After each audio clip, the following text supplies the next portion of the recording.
Lao Tzu once said, "He who conquers others is strong, but he who conquers himself is mighty." Welcome to McBain Moments.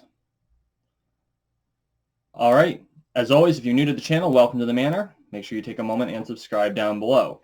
We are on the road to 13 million subscribers, one subscription at a time, so make sure you subscribe. He who conquers others is strong, but he who conquers himself is mighty. What's the difference? Well, if you're out there beating other people or absorbing them into your tribe or your family or your nation, that requires strength, usually strength of arms, maybe strength of negotiation. Sometimes it requires the ability to mentally overpower their abilities to reason why they should be independent. But realistically, the most important person you have to conquer is yourself. And why is that? Because the biggest thing holding you back is your own opinion.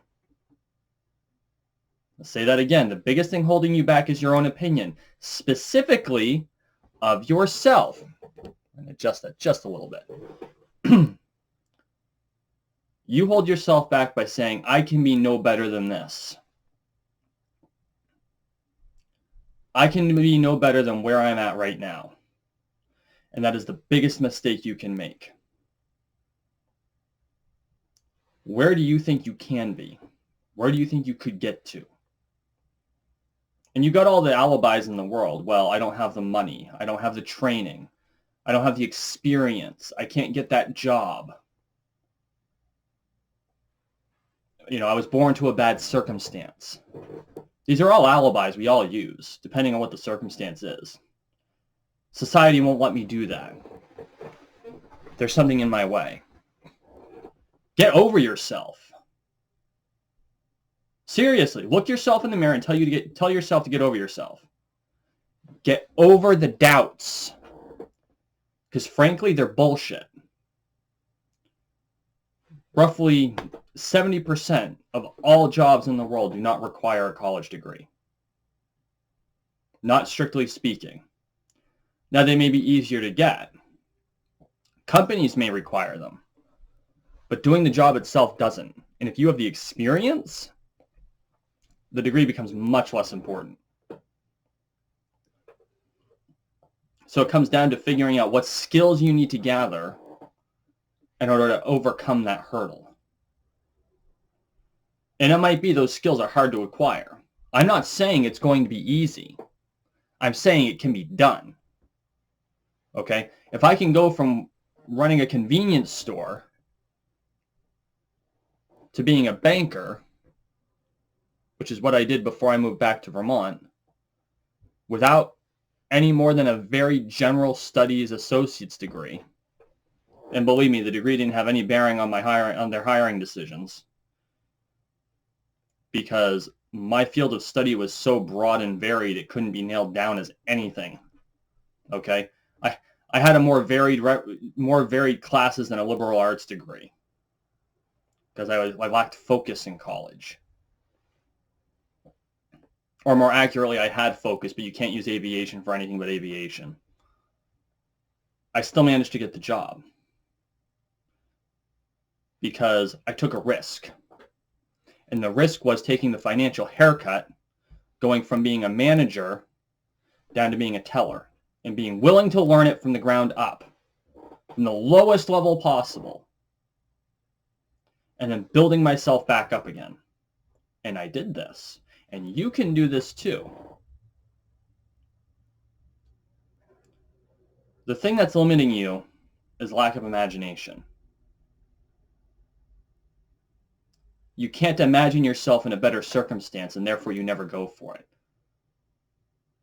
One of the best military leaders that ever existed, Napoleon Bonaparte, once said, "Imagination rules the world." And let me tell you, it damn well rules yourself. It rules everything you do. If you can't imagine yourself in a place, you can never get there, period. If you can't imagine yourself living in a mansion, you'll never live in a mansion. If you can't imagine yourself sitting in a Bentley, you'll never own a Bentley. If you can't imagine yourself outside of the circumstance you currently live in, you will never evolve.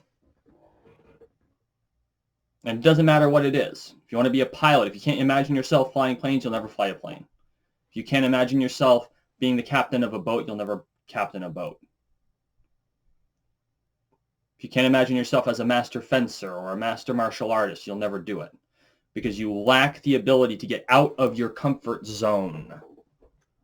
You live in this little bubble, and you're afraid to think about what life outside the bubble will look like. Well, kids, it's time to look outside the bubble. What is it you really want out of life? What can you imagine for yourself?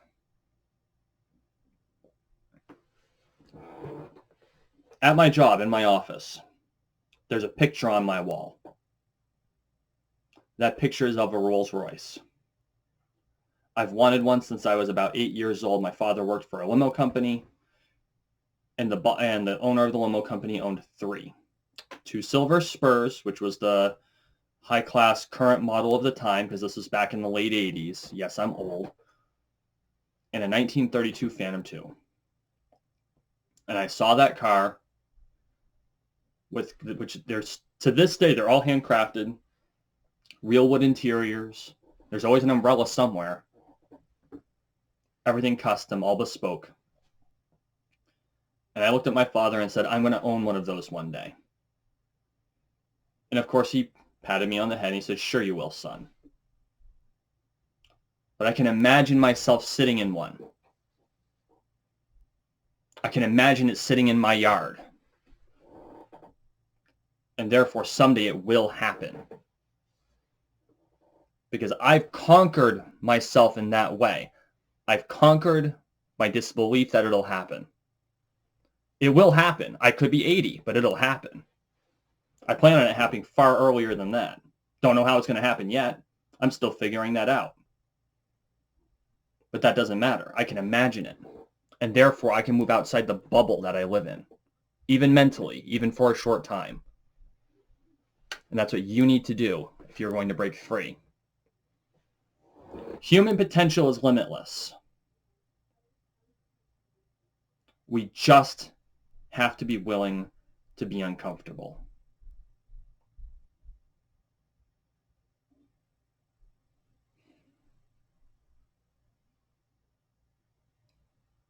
What is it that you're not getting out of your life that you really want?